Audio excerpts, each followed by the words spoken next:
Hey everyone, got a little something special for you today. Something a little different. We don't normally do these, but Fear Daily was kind enough to offer to do a feed swap with us. So that's what's going on today. So for those of you who don't know, Fear Daily is the brand new retro horror show written by Brennan Storr of the Ghost Story guys and narrated by Brandon Schexnayder. He's the creator of Southern Gothic. And basically what it is, every day from Monday to Friday, Fear Daily, they bring you 2 news stories of hauntings, monsters, and cults, all from the 1990s or before. Some of them may even be true, if you know where to look. Now, with most episodes, they're probably around like 25 minutes or less. So if you're looking for like just some like bite-sized daily horror, definitely check out Fear Daily. If you want to find out where to follow them, what they're all about, you can find a link in the episode description. So with that out of the way, enjoy.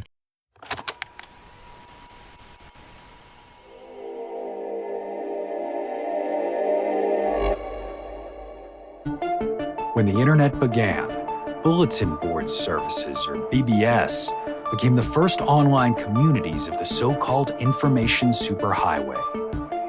Using their phone lines, people logged in from all over America to talk about sports, games, movies, and on one BBS in particular, share their ghost stories.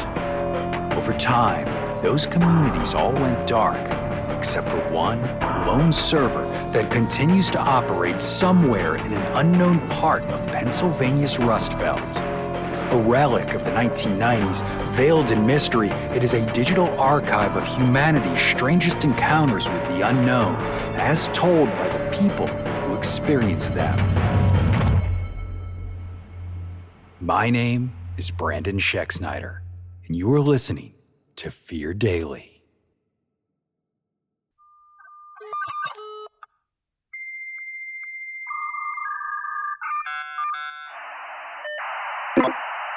Subject, together.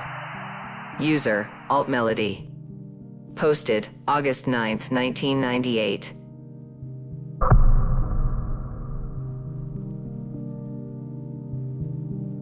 From the ages of 11 to 14, I used to have to spend summers at my aunt's house in Great Neck. It wasn't by choice, not that kids that age get a whole lot of choice in how their affairs are managed. My mom looked after me for the rest of the year while working full-time, so I guess she figured it was a way for her to get a little time off without having to take me out of school. She probably also worried about the kind of things I'd get up to if I was left alone in the city. It makes sense to me now that I've got a little distance from it. Back then I hated it. In the run-up to the holiday, my friends would talk about the things they were going to do together, seeing Madonna and Bon Jovi at the Garden or having sleepovers. And what did I have to look forward to? Piano lessons and walks along Manhasset Bay with Aunt Amy. It wasn't that it was torture or anything, it just wasn't Madonna. I never minded going there with Mom for Christmas because not as much was happening at home when my friends would disappear into the cocoon of their family lives for a couple weeks. Besides, Aunt Amy had lived alone since Uncle David died in 1975, and even a selfish teenager knew you didn't leave family alone on the holidays. They had a beautiful house across from Plum Point with big windows that looked out over the water. Sometimes at night, the 3 of us would all just sit there in the living room with lights off, Aunt Amy playing David's favorite songs on the piano while outside, snowflakes blanketed the bay. This past Christmas, we got a call from the Great Neck Police to let us know that Aunt Amy had passed. The piano had been a focal point of her life, so I suppose it's only fitting she died sitting there, her hands resting on the polished ivory keys. Being in Amy's house without her there wasn't as strange as I had expected. At least once during every visit, she'd run out to what had been David's favorite deli on Middle Neck Road and bring back dinner. Standing in the living room with Mom as the afternoon light faded, I half expected her to walk in, shaking the snow from her hair. Of course, she was never going to walk back in there again. The kitchen was empty, countertops wiped clean before her heart had given out. Mom and I couldn't bring ourselves to touch Amy's belongings that first day. Instead, we decided to have a meal in her honor. The deli is still there, so we ordered the same thing she always used to: a pound of turkey, a pound of roast beef, a dozen slices of seeded rye, gravy. The elderly man behind the counter looked up from where he was writing our bill. He knew exactly who we were and offered his condolences. When our order was bagged and ready, he held his finger like he'd forgotten something. He kneeled down, out of sight, knees popping audibly, and when he came back up, there was a can of baked beans in his hand. Sometimes, he said, David used to like beans. No charge. Back at the house, Mom and I ate silently in the high-ceilinged kitchen. We'd made it back just ahead of the blizzard the radio had been threatening all day, and now wind howled at the double-paned windows. Once dinner had been finished and the leftovers packed up, we turned off the pot lights above the kitchen island, plunging the house into total darkness. Together, we went into the living room and sat on the bay window's long bench seat to watch the storm.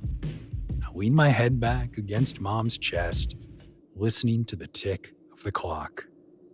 I miss her. Mom wrapped her arm around me. Me too, baby. We cried ourselves to sleep. I had a dream. In it, I was laying on the bench seat in Aunt Amy's living room as wind whipped thick snowflakes back and forth across the bay. Next to me, I could feel the rhythmic rise and fall of Mom's chest as she slept. Behind us, Aunt Amy was playing Leo Ornstein's A Morning in the Woods. My chest clenched with emotion and the tears came again. Wiping them away, feeling the hot liquid against my fingertips, I realized it wasn't a dream. I was wide awake, but the music continued to play. I so desperately wanted to look behind me to know if Aunt Amy was there, sitting at her piano the way she always had. Something told me not to turn, that to see would be to bring this moment to an end, and I knew I didn't want that. Instead, I lay back on Mom, who shifted against me, getting comfortable again. Could she hear the music too? I wondered. Would she remember it all as a dream? I'd never ask. I breathed deeply, letting the music fill the silence as the three of us watched the snow fall one last time.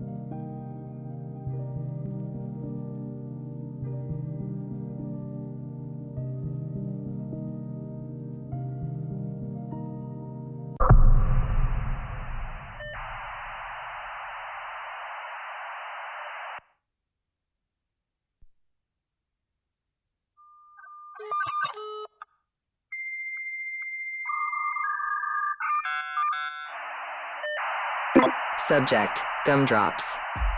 User, Quiet Witness.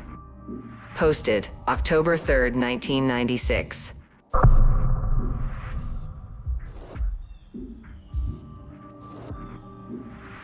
The parking lot was full of media vans this morning, a pack of blow-dried hairdos trying to get as close to the apartment building as the police cordon would allow.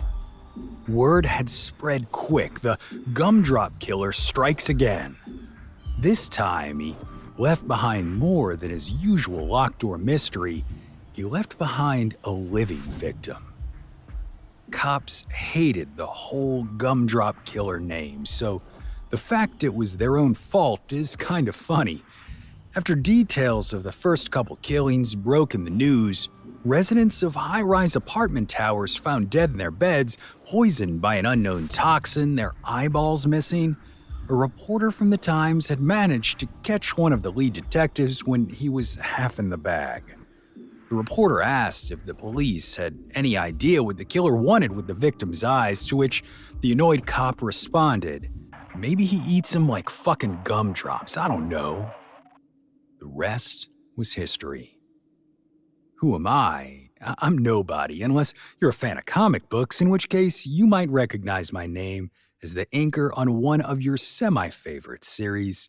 If you're not familiar with my business, an inker is someone who interprets the original artist's graphite work in, you guessed it, ink.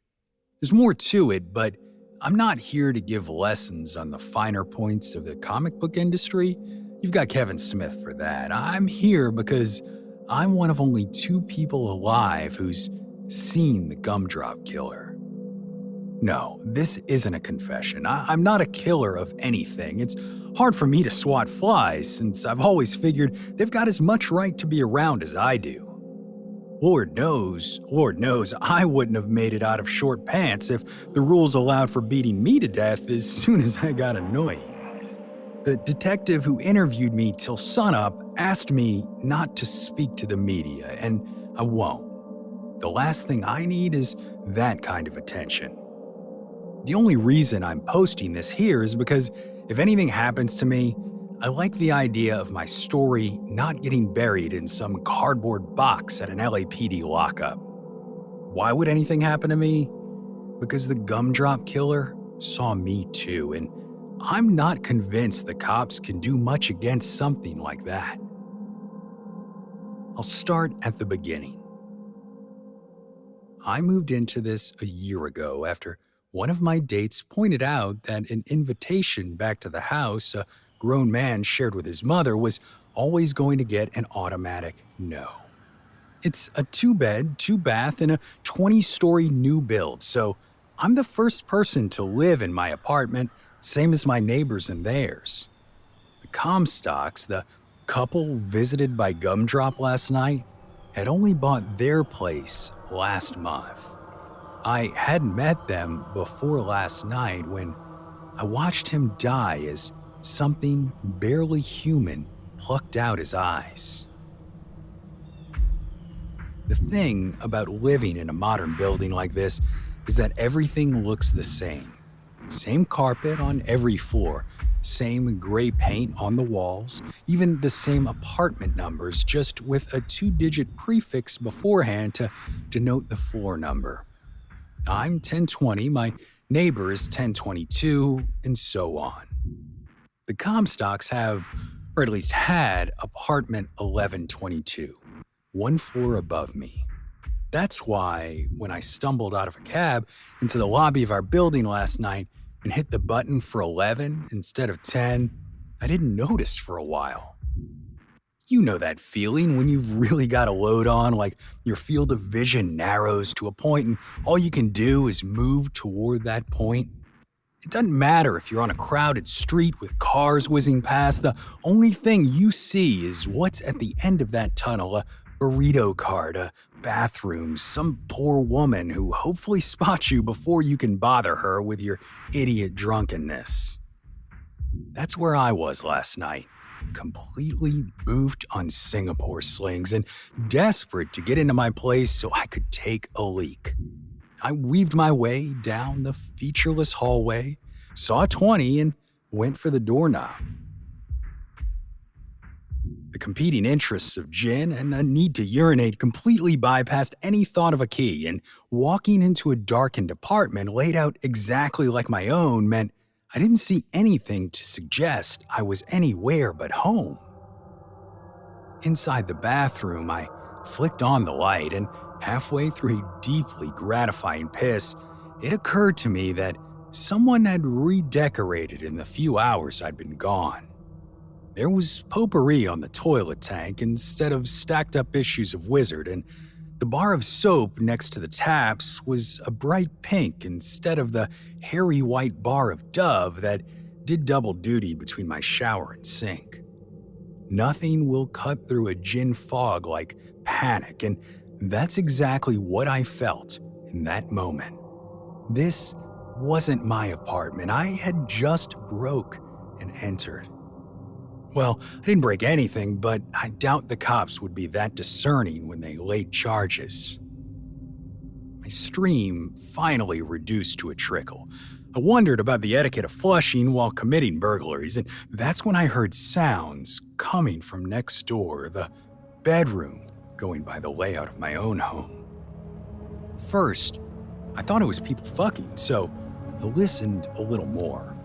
It's been a while since I've had feminine company, but even drunk me knew that the process didn't sound like what I was hearing. It sounded like struggling, whimpering, and something else, something wet. Carefully, I stepped out of the bathroom, wincing at how long a shadow I was casting thanks to the bathroom light. The noises continued like I hadn't been seen, and I debated just sneaking back out the door and leaving whoever lived there to wonder if they were being haunted by a ghost with an enormous bladder. My curiosity won out, however, and I creeped toward the open bedroom door. My footsteps were almost inaudible on the linoleum floors. I inched closer to the black doorway, hearing the struggling more clearly. Something was wrong, really wrong. Dread blossomed in my chest. A spike of adrenaline burned away the rest of my drunk.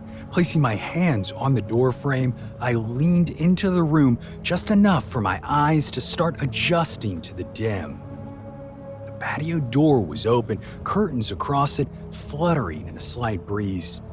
On the bed were two people, no, three, two in the bed and one. The third figure was barely a person. Enormous, muscled arms pinned the couple under the blankets like butterflies in a display case. The body was thick too, seeming rigid like the body of a beetle. Its legs were long and thin, folded up under it like it was doing some kind of isometric hold. One of the figures, I'd later learn it was the husband Johnny, wasn't moving. The other, his wife Anne, was shaking side to side, losing power with every moment as the third figure's head got closer to her face. The more the curtains blew, the more the light of the city filtered in, outlining the tableau in front of me. Something emerged from the third figure's mouth, long and slick like a mosquito's proboscis. My stomach turned, threatening to announce my presence with a fire hose spray of slightly fermented Singapore sling. The rest of me was frozen. Turns out, that's the third F to fight or flight. Freeze. All I could do was watch as the long, rubbery tube split into two, one settling on each of the struggling woman's eye sockets. There was that wet sound I'd first heard in the bathroom. I knew what it was now. Sucking. The proboscis withdrew, tugging until the eyes popped right out, trailing long, thick cords of their own that could only be the optic nerves. The figure withdrew the proboscis quickly, snapping the stalks and sucking the stolen treats into its own mouth. I heard them popping wetly as it chewed. Oh, I thought dumbly.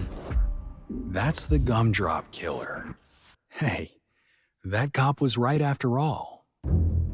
Having that conscious thought brought me back to my body, and the first thing I did was scream.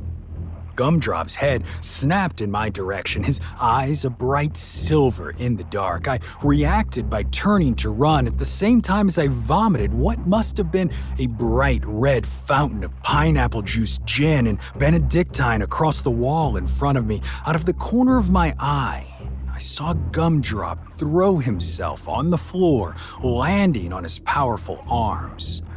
He moved toward me at an impossible speed, thumping forward like a combination of gorilla and insect. I couldn't outrun him, there was no way, but I was going to try. I passed the bathroom with Gumdrops close behind. I was only feet away from the hall door. He was faster. I knew it in my heart. This was it. Instead of feeling Gumdrops landing on my back, I heard a grotesque, wounded cry, and I turned in time to see him scuttling back into the bedroom. Why wasn't he coming closer? It only took me a moment to figure it out. The shaft of light cast from the bathroom cut the hallway in half. His half And mine, did he not like the light? He was still there, hiding in the dark. I could hear him breathing. To test my theory, I reached behind me, fumbling for the handle as I kept my eyes on the bedroom doorway. When I found the door latch, I pressed down and pulled it open, brightness pouring in from the overlit hallway, pushing the darkness further back. For an instant, I saw Gumdrops' face, and it's gonna haunt me until my dying day. If his figure had barely been that of a person, his face was barely that of a man, pale, blotchy, shot through with blue veins, his silver eyes full of a deep hate I'd never known before. Another roar followed by more frantic thumping and what sounded like one of the curtains being ripped down. People were coming out of their apartments now, drawn by the war cries next door. The cops were not far behind, and I was held on suspicion for a couple of hours. Then, a witness who lived in one of the apartments across the street came forward to say they'd seen a man with huge arms and tiny legs climbing down the balconies on our building shortly after the screaming started. After giving my statement, I was released from custody with the aforementioned stern warning about not spreading my story to the press. All the cops would tell me about Ann Comstock is that she survived the attack and had a crazy story about a monster kissing her husband before sucking out his eyes. My guess is it wasn't a kiss. I bet next month's paycheck on the creature using that proboscis to inject something like a paralytic agent into his victims so he can take their eyes and whatever else it is he does to them. It's something he didn't get a chance to finish with Anne because I'd wandered into the wrong apartment. Now, the big question is, does Gumdrops know which apartment is the right one? And is he gonna come back before I can move?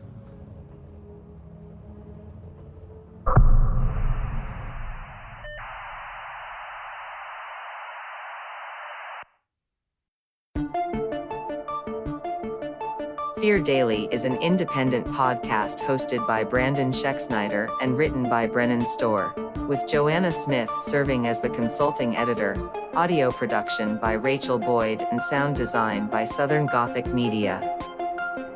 This podcast is a work of fiction. Names, characters, places, and incidents are either products of the author's imagination or are used fictitiously. Any resemblance to actual persons, living or dead, or to real events or locations, is entirely coincidental. Ad-free versions of Fear Daily are available now on your favorite podcast apps. For more information, visit feardaily.com. But move fast, before the server goes offline.